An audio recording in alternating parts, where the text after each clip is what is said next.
SLTV. I am Barry Kumo Ado. The headlines: Finance Minister and National Assembly harp on fiscal discipline in managing foreign debts. Dan urges ECOWAS to match words with action to defeat Lassa fever. Kremlin says new sanctions will not deter Russia. And Messi joins Argentine team practice before Ecuador game. Details shortly. Every second, every minute, every day, news is breaking. Events occur and there are new developments. At Signature TV, we follow these stories objectively, bringing all sides without bias, explaining the complex issues, breaking down the numbers, and investigating the issues behind the news. Anywhere and everywhere, near or far, wherever the news is, we will be there. Signature TV. News in your pocket. Nigeria's rising debt burden has once again come under scrutiny, with stakeholders warning of the dangers of unsustainable borrowing. At the 11th Conference of the West Africa Association of Public Accounts Committees, WAPAC, in Abuja, both the executive arm of government that initiates the borrowings and the legislative arm that gives its nod to the borrowings are now singing a different song. They are now in agreement that there is need for greater fiscal discipline and oversight in order to mortgage the future of the citizens. WAPAC, as a sub-regional body, strives to stand out as an organization that empowers its members to effectively carry out their functions as the key oversight committee of Parliament over public sector finances, as well as promoting good governance. This gathering in Abuja therefore provided the parliamentarians the ample opportunity to dissect the situation in Nigeria, unfortunately in the presence of the executive arm of government. Nigeria's Minister of Finance and Coordinating Minister of the Economy, Wale Edun, who oversees the borrowing, did not hide the fact that the country's debt profile is getting out of hand. Edun therefore called for a stronger parliamentary oversight and fiscal discipline to ensure funds borrowed by governments deliver value. He warned that Nigeria's rising debt, high service costs, weak revenues, and shrinking development finance are clashing with increasing demands for public spending. We must act decisively to strengthen oversight, deepen fiscal discipline, and ensure that public resources deliver real and measurable value and facilities that are fit for purpose to our people. It is to build a strong, resilient, and inclusive economy. Inclusive in the sense that it provides good quality jobs for men, for women, for young people in particular. And where the private sector drives growth, the private sector is 90% of the Nigerian economy, and it's the same generally across all the countries present here today. It is the private sector that we look to make the investments that increase productivity, that grow the economy, create jobs, and thereby lift millions out of poverty. Edun, however, noted that reforms such as subsidy removal and exchange rate liberalization are boosting investor confidence and revenues. The Speaker of the House of Representatives, Tajuddin Abbas, represented by the Leader of the House, Julius Ehombere, said that the country's debt trajectory has reached a critical point, rising to 149 trillion naira in the first quarter of 2025 from 121 trillion naira a year earlier. He warned that the debt to GDP ratio had climbed to 52%, breaching the 40% legal ceiling and threatening fiscal sustainability. In Nigeria, recent available data indicate that our debt trajectory has reached a critical point, showing that, like many African countries, we continue to borrow internally and externally to fund capital and sometimes non-capital projects. In many cases, governments are spending more on servicing debts than on healthcare and other essential services, shrinking the fiscal space available for development. The continental picture makes clear that Africa faces not just a budgetary concern, but a structural crisis that demands urgent parliamentary attention and coordinated reform. Chairman of the House Public Accounts Committee, Bamidele Salam, stressed that debt must be sustainable and transparent. The rising burden of public debt has become a matter of urgent national and regional concern. The House, therefore, is deeply committed to promoting regional integration, advancing parliamentary diplomacy, and strengthening democratic institutions. It is therefore indispensable to ensuring that debt accumulation does not become a pathway to fiscal crisis or intergenerational problem. We believe that entrenching a culture of accountability, transparency, probity, and fiscal discipline in the management of public finances is not just a national imperative. Senate President Godswill Akpabio, represented by the Chairman Senate Committee on Capital Markets, Osita Isunazo, observed that poorly managed debt is tantamount to mortgaging the future of the citizens.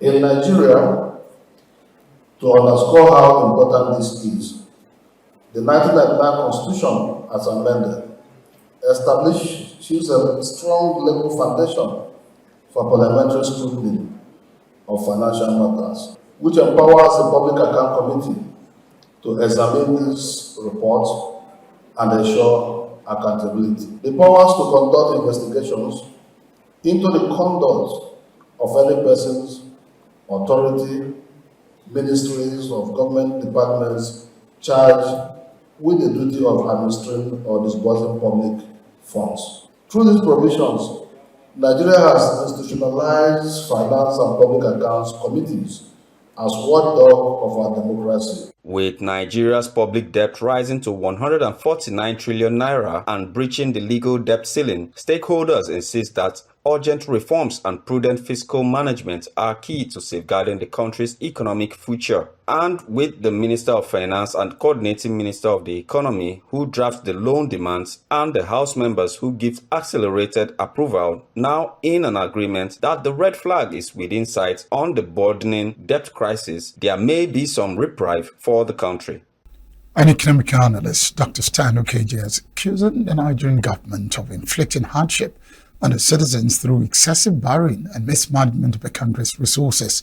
Okeje, who featured on a breakfast show on Signature TV, regretted that the people who manage the country not only get to office by breaking the rules, but also break the rule even while in office.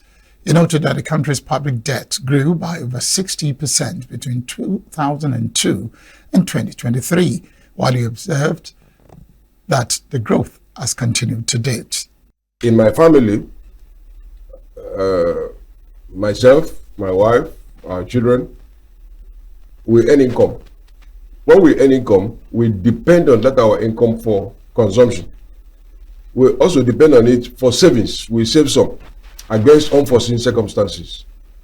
If we need to borrow, and if we do borrow, it is to do what our savings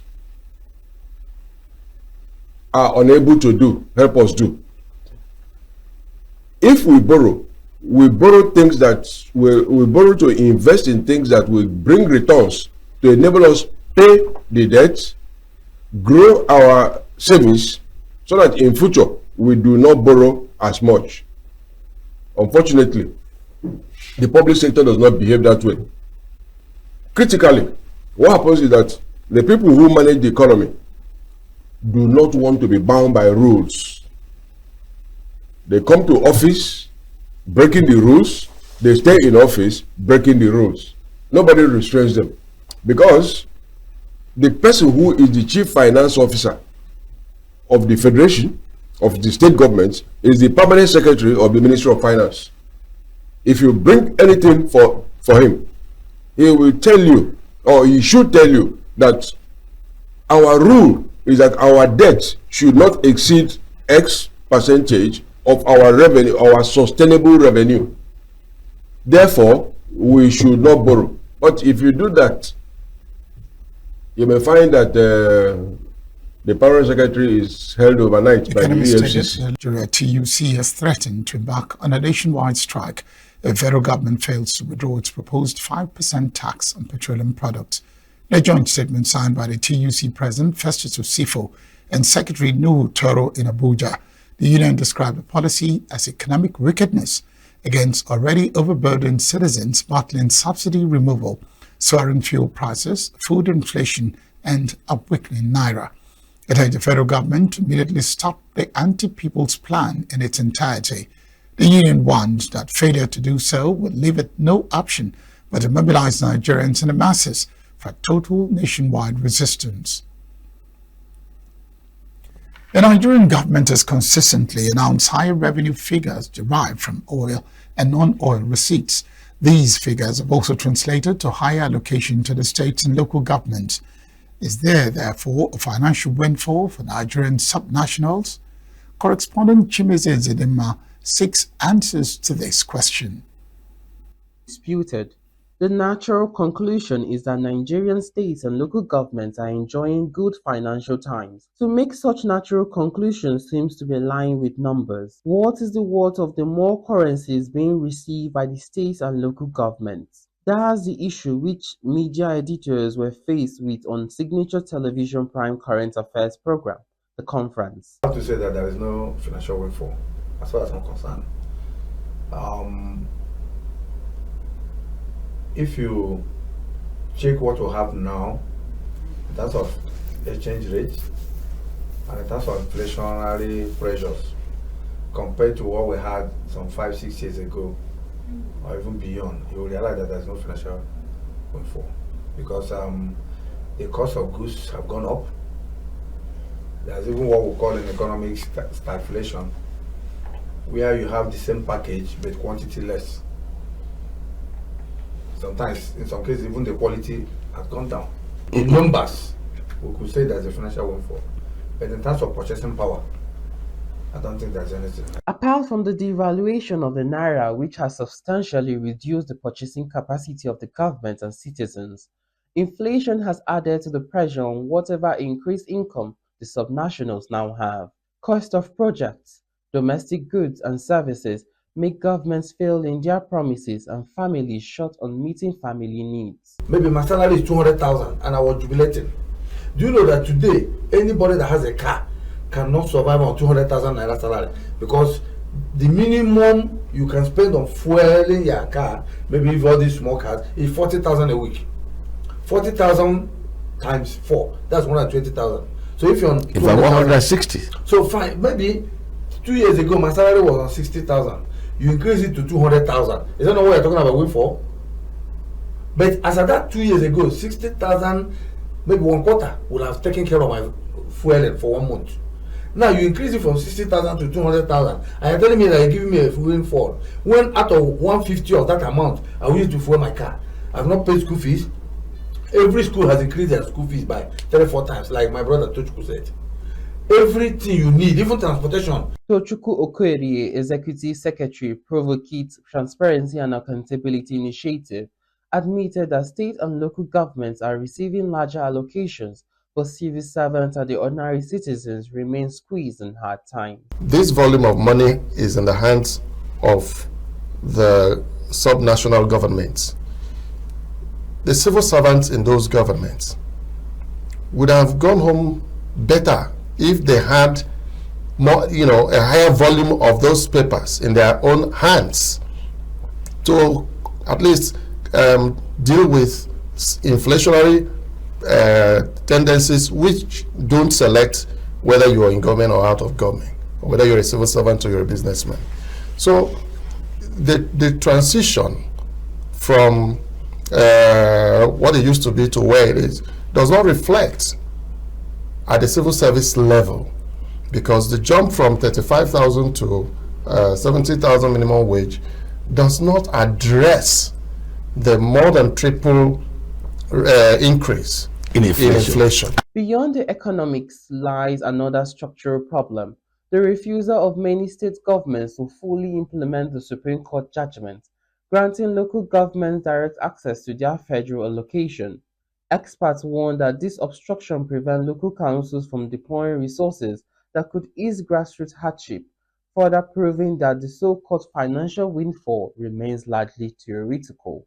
If I'm local government chairman, I will not be able to enter any form of negotiation to implement the minimum wage of 70,000 or 72,000 because I am yet to access the funds. It's a function of funding. You may also be informed that even in some states, local government are not allowed to generate their own IGR. So the taxes that local government are even supposed to collect, some states collect it on behalf of the local government. And in most cases, they don't remit it to the local government. So the local government is handicapped. You have the control of your local governments. Do what you expected of grassroots effectiveness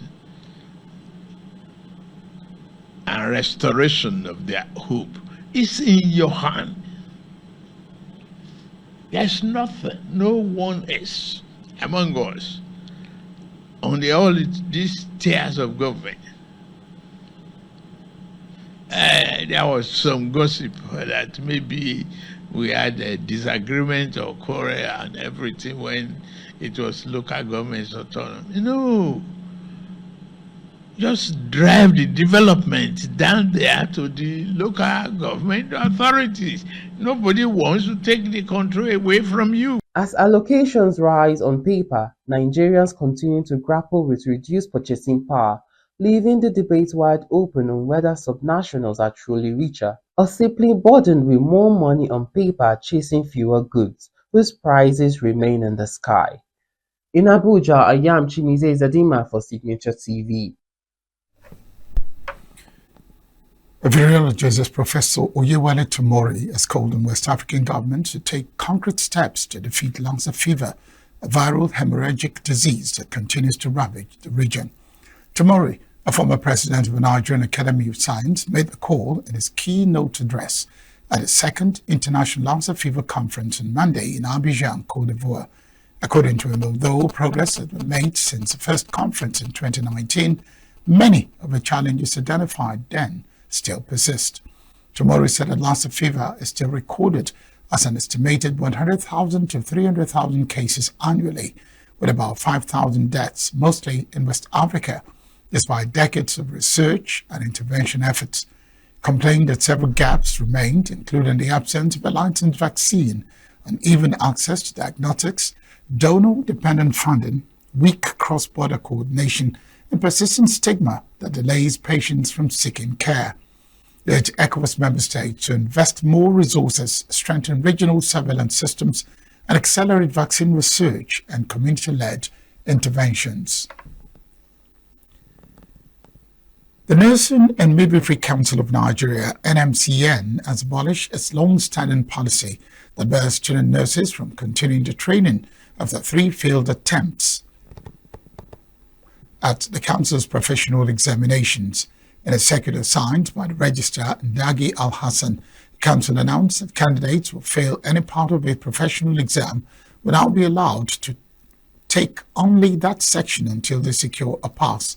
The new policy, which takes effect from September 2025, was addressed to state commissioners of health, teaching hospital directors, university vice-chancellors, heads of nursing schools, and professional associations.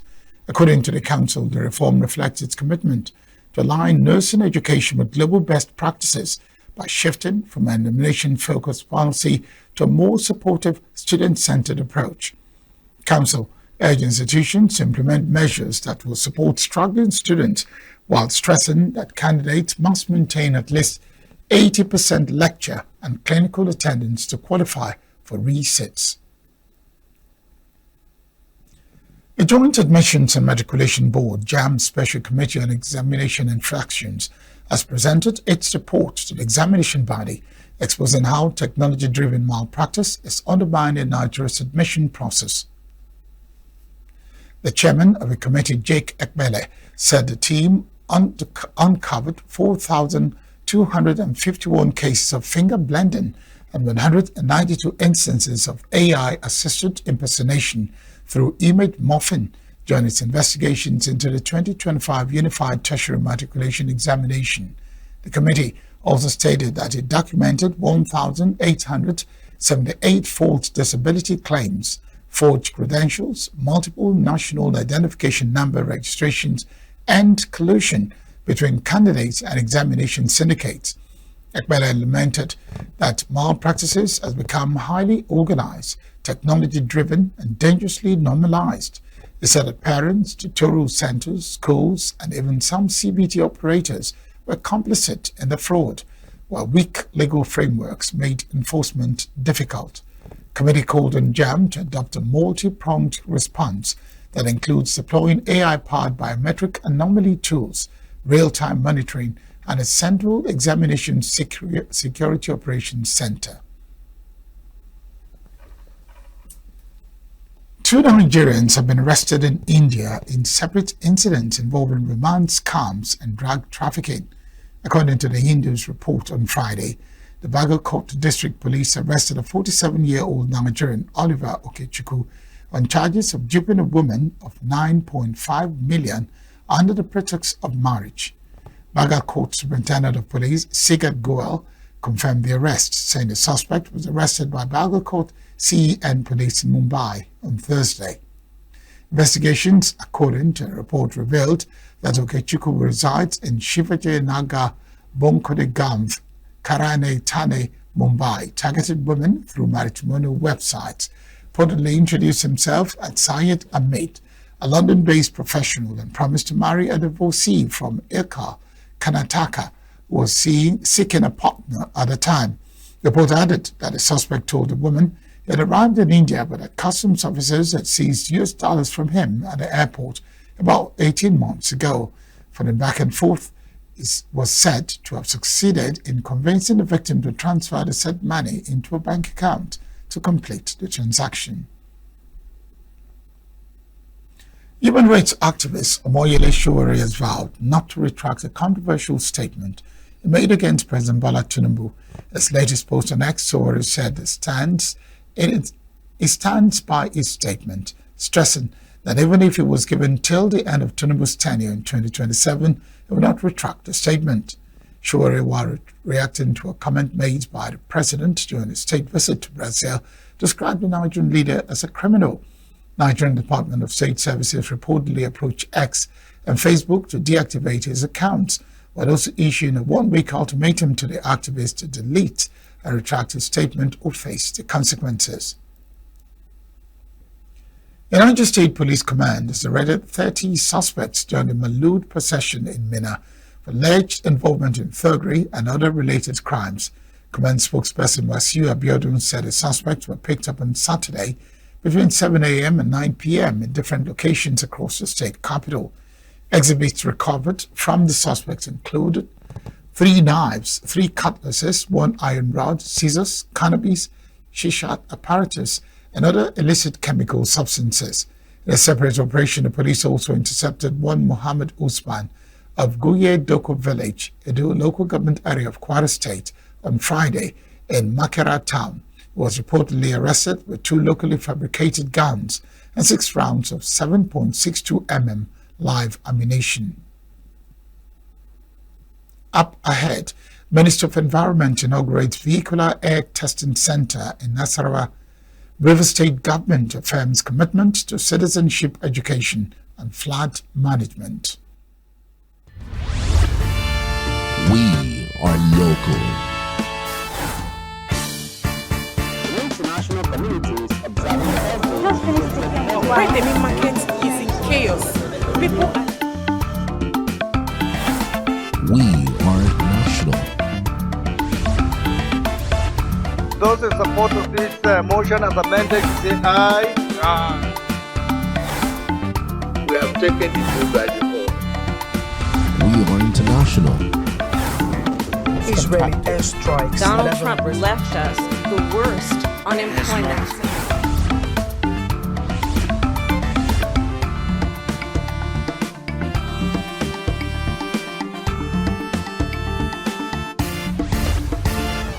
Signature TV, news in your pocket. The presidency has announced the immediate dismissal of Fago Umunobo, who served as Special Assistant to the President on Digital and Creative Economy at the Office of the Vice President. Director of Information and Public Relations at the Presidency, Abiodun Oladunjoye, made the announcement in Abuja. Presidency warned that anyone dealing with him under the claim of representing the Tinubu administration does so at their own risk. Osun State and the federal government on Monday at the Federal High Court in Abuja engaged in fierce legal fireworks as the state challenged the transfer of its suit on the withheld local government funds from Osogbo Division to Abuja Division of the same court. The suit in question is seeking to restrain the Central Bank of Nigeria, CBN, from opening accounts for the local government chairman elected on the platform of the All Progressives Congress, APC, in 2022. When the state government affirmed had been sacked by the same Federal High Court. In a motion, the plaintiff seeks the setting aside of a fiat said to have been given at the instance of a chief judge contained in a letter dated August 21, signed by his personal assistant Joshua Ibrahim. Plaintiff also wants an order setting aside the directive of chief judge that the matter be heard by a vacation judge and that the court should decline jurisdiction to hear the matter during its annual vacation and return the case file back to the Osogbo Judicial Division of the Federal High Court. The National Orientation Agency has urged Nigerians to reclaim unclaimed dividends associated with their names and companies. Agency will make this public on its official X account on Monday, said investors and ordinary Nigerians can claim their funds by visiting Securities and Exchange Commission website. Agency raised alarm over staggering 190 billion naira in unclaimed dividends accumulating in the Nigerian stock market. Claimed dividends are cash payments a company has declared for shareholders but that remain unpaid or uncollected. Companies keep funds in unclaimed or suspended accounts, report them to regulators, and after a statutory period may transfer them to the government. Entitled shareholders can reclaim the money by contacting the company's registrar with proof of identity and ownership. The federal government has ordered the Nigerian Civil Aviation Authority, NCAA, to sanction any airline that disrupts flights without genuine reasons.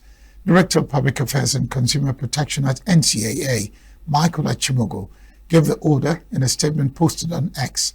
Achimogo cautioned that situations where airline staff deliberately abandon passengers and leave NCAA consumer protection officers to deal with angry customers would no longer be tolerated. According to him, exposing aviation authority officials to unnecessary risk while supporting airlines and protecting passengers' rights was unacceptable. Achimogo confirmed that in line with directives from the Minister of Aviation and Aerospace Development, the naming and shaming of airlines will commence immediately.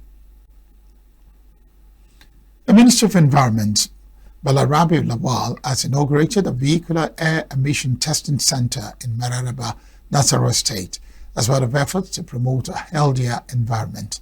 Lawal, who was represented by the Permanent Secretary in the Ministry, Mahmood Kambari, performed the inauguration in commemoration of the 2025 International Day of Clean Air for Blue Skies. The ministry stressed that there was no alternative to air, saying that once inhaled, people get exposed to diseases associated with poor air quality. He added that the center established within the framework of a National Clean Air Program was a landmark project commemorating the International Day of Clean Air for Blue Skies 2025. The River State Central Working Committee on Flood Management and Control has assured that the state government is committed to citizens' education, among other measures, to mitigate the impact of flood.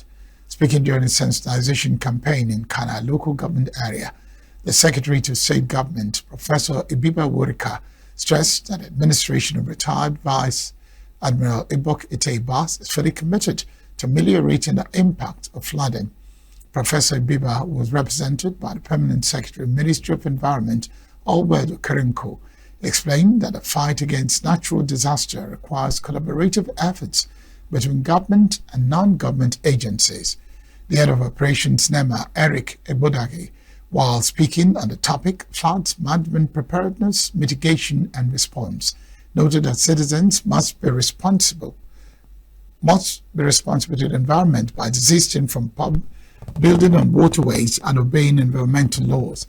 Chairman of Kana Local Government Area, Thomas Barriere, suggested that local government areas that are flood-prone should also establish standing flood management committees to regularly interface with the State Committee on issues regarding flood management and control. Next is business news.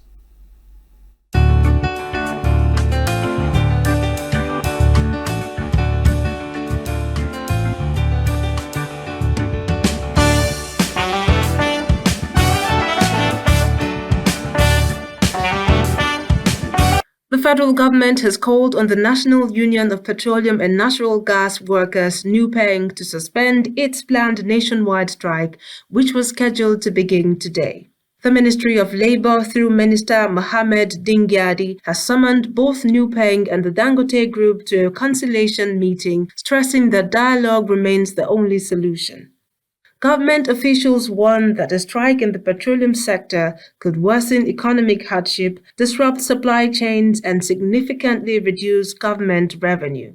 The Nigeria Labour Congress, which had earlier declared a red alert in solidarity, has also been urged to step back while discussions continue. Union Bank of Nigeria is preparing to attract a new core investor following the completion of its merger with Titan Trust Bank. With Titan Trust fully absorbed under the Union Bank brand, the institution is now set to reposition itself for stronger growth, improved efficiency, and broader customer reach. The bank has already expanded its service centers, strengthened its digital platforms, and improved ATM coverage, a move it hopes will make it more attractive to investors. Industry watchers say the bank's strategy is to consolidate its market presence while seeking new investment partners to drive its next phase of expansion. Nigerian businesses, particularly small and medium-sized enterprises, are struggling to survive as bank lending rates soar to as high as 36%. Reports show that many companies are finding it extremely difficult to service existing loans, while others have completely lost access to new financing. Analysts warn that this could dampen business expansion, stall job creation, and weaken economic recovery. With the cost of credit at record highs, some firms are cutting down on operations or shutting their doors. Stakeholders are now calling on regulators to explore policies that could ease the financial pressure on businesses. Central Bank of Nigeria Governor Olayemi Cardoso has hinted that Nigerians could soon see a reduction in interest rates. Speaking at the Eurocham Nigeria Sea-Level Forum in Lagos, Cardoso explained that with inflation beginning to ease and capital inflows improving, the bank may consider loosening its tight monetary stance. Current lending rates, which range between 32 and 36%, have made access to credit very difficult for businesses and households. He assured that as macroeconomic stability returns, conditions would be created for cheaper loans, improved private sector investment, and faster economic growth. The Nigerian British Chamber of Commerce has reaffirmed its commitment to strengthening economic ties between Nigeria and the United Kingdom. At the Nigeria-UK Business Dialogue held in Lagos, top officials including the UK's Trade Envoy, Florence Eshalomi, Trade Commissioner to Africa, Ben Ainsley, and Nigeria's Permanent Secretary for Industry, Trade and Investment, Nura Abba Reme, discussed ways to remove trade barriers and expand opportunities.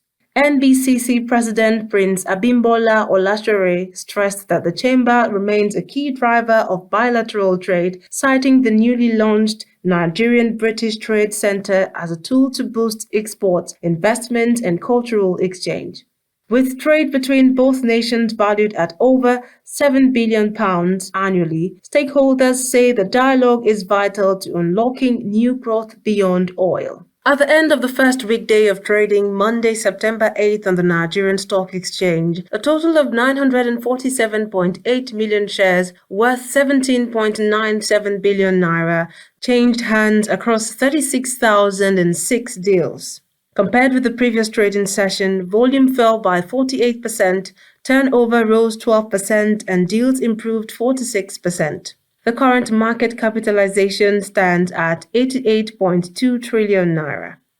Trading saw 128 equities participate, closing with 41 gainers and 18 losers.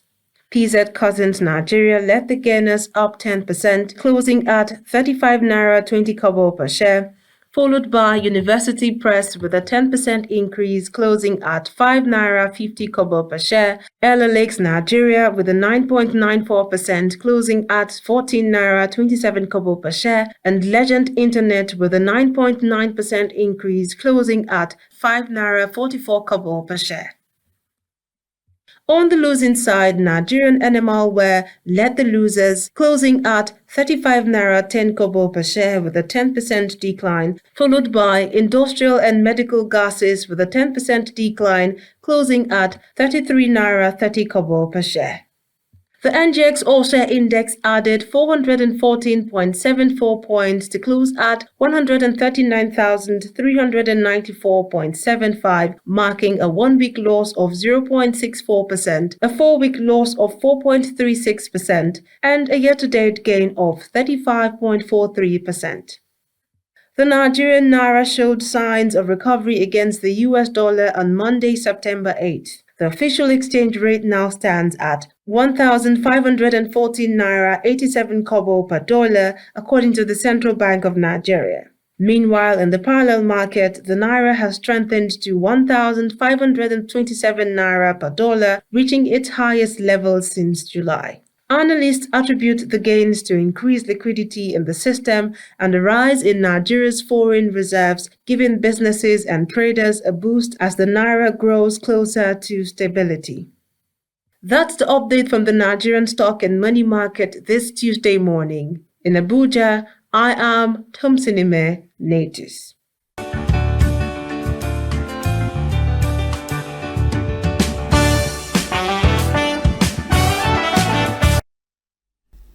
Armed Democratic Forces rebels using machetes killed more than 50 civilians at a funeral in eastern Congo.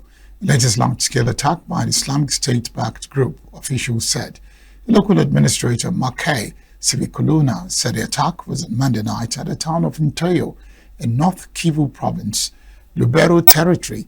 Colonel Alan Kiwewa, the military administrator for Lubero, told newsmen the toll was around 60 and could rise as there were still people missing. The Allied Democratic Forces is among several militias wrangling over land and resources in Congo's mineral-rich east. Congo's army and its ally Uganda say they have intensified operations against the ADF in recent weeks. Last month, the ADF killed more than 50 civilians in multiple attacks, while an ADF attack in July on a church left 38 dead. No sanctions can force Russia to change its stance in Ukraine, Kremlin spokesman Dmitry Peskov told the media on Monday. The remarks came as the European Union and Washington discussed additional sanctions against Russia. US President Donald Trump said on Sunday that the White House is ready to launch a second phase of sanctions against Russia amid stalled peace talks in its conflict with Ukraine. Peskov noted that previous Western sanctions have proven useless in pressuring Russia.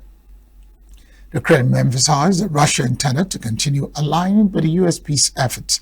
The Russian side welcomed these efforts and hopes they will continue to be pursued in a constructive direction, Peskov said. He added that Moscow would keep a close eye on Washington's statements regarding plans to impose new sanctions on Russia. Peskov also noted that Russia will continue its special military operation until a diplomatic outcome guarantees the country's security. Anti-corruption demonstrations in Nepal defied an indefinite curfew on Tuesday, holding demonstrations and shouting slogans against Prime Minister KP Sharma Oli, a day after 19 people died in violent protests triggered by a social media ban. Oli's government lifted a social media ban after protests turned violent, killing 19 and injuring more than 100 after police fired tear gas and rubber bullets at protesters trying to storm Parliament on Monday. Protesters gathered in front of a parliament and other places in the capital, Kathmandu, in defiance of an indefinite curfew imposed by the authorities. Under the curfew, schools and shops are shut and gatherings are banned indefinitely in Kathmandu. Organizers of the protest, which spread to other cities in the Malian country, have called them demonstrations by Gen Z, driven by young people's widespread frustration with the government's perceived lack of action to tackle corruption and boost economic opportunities. Oli, 73, was sworn in to his fourth term in July last year as the country's 14th prime minister since monarchy was abolished in 2008. Two of his cabinet colleagues resigned late on Monday, saying they do not want to continue on moral grounds. Israeli armed forces raided the house of one of two Palestinian gunmen who killed 6 people in a Jerusalem shooting attack early on Monday, residents said. Video showed army vehicles driving through the village of Katana in the West Bank before stopping outside the house. Further video showed scattered personal belongings and furniture enter the house after the forces left. In a statement by the Israeli military on Monday, the Chief of General Staff, Eyal Zamir, was quoted as saying that he had ordered a full closure of the area from which the gunmen came. At a shooting attack, 2 Palestinian gunmen opened fire at a bus stop on the outskirts of Jerusalem, killing 6 people in what police described as a terrorist attack, one of the deadliest in the city in the past few years. Israel police said the attackers were shot dead at the scene by a soldier and an armed civilian. Israeli Prime Minister Benjamin Netanyahu warned residents of Gaza City to leave hours after Israel said it will ramp up airstrikes on the enclave. Netanyahu said forces are now organizing and assembling into Gaza City for a ground maneuver after taking down 50 towers in the 2 days. I promised you a few days ago that we will take down the terror towers in Gaza, and this is exactly what we are doing. In the past couple of days, 50 such towers were taken down by the Air Force. Now all this is only an introduction, the Sept, to the powerful main act, which is a ground maneuver of our forces who are now assembling and organizing into Gaza City. And this is why I say to the residents of Gaza, I take this opportunity, listen carefully, you have been warned. Leave now. A difficult day in our war against terrorism.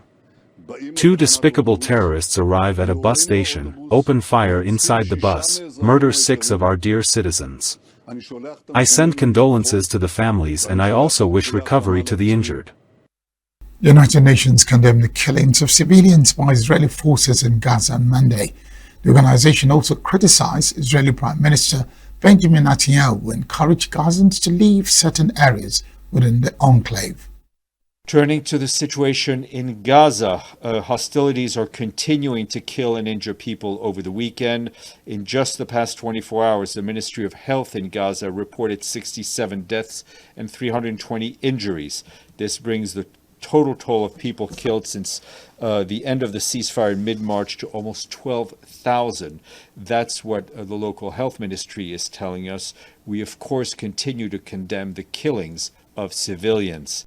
Meanwhile, over the past 2 days, at least one partner organization has been hit in Gaza City, killing several people, including at least 1 aid worker and 1 child.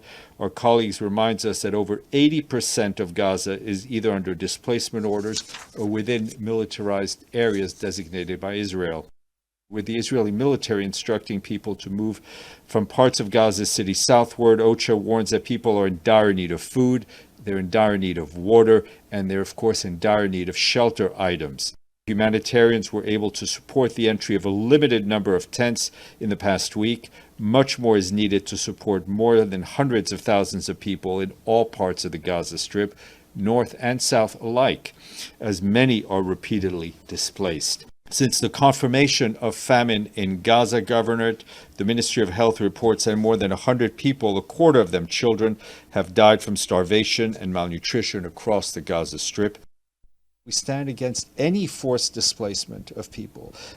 Civilians need to be protected, whether they stay or whether they leave. Renault unveiled the 6th generation of the sportable Clio hatchback on Monday at the Munich Car Show, its biggest overhaul in 13 years. Car remains a big volume seller for the French automaker, but faces rising competition from Chinese automakers as they expand into Europe. CEO Francois Provost said during the presentation. As you know, our industry is going through a challenging period. We are facing technological, regulatory, and geopolitical disruptions. And we are confronted with unprecedented fierce competition, particularly from China.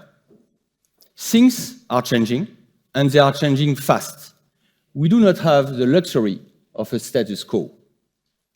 We must constantly seek to be more efficient, more agile, and strive for excellence in execution. The new Clio shows how we will continue this winning strategy and even accelerate it. This car embodies our ability to navigate a very unstable regulatory and commercial environment. As you know, we face CAFE regulations, decarbonization path that is less linear than first anticipated. To meet these challenges, one of our key strengths is the agility of our business model. Manchester City on Monday said they've reached a settlement with the Premier League in their dispute over the league's associated party transactions rules. City said they accepted that the current APT rules, which regulate commercial deals between clubs and companies linked to their owners if deemed over fair market value, are valid and binding. The both parties agreeing to terminate legal proceedings. The case is separate from the charges City are facing over alleged breaches of financial rules.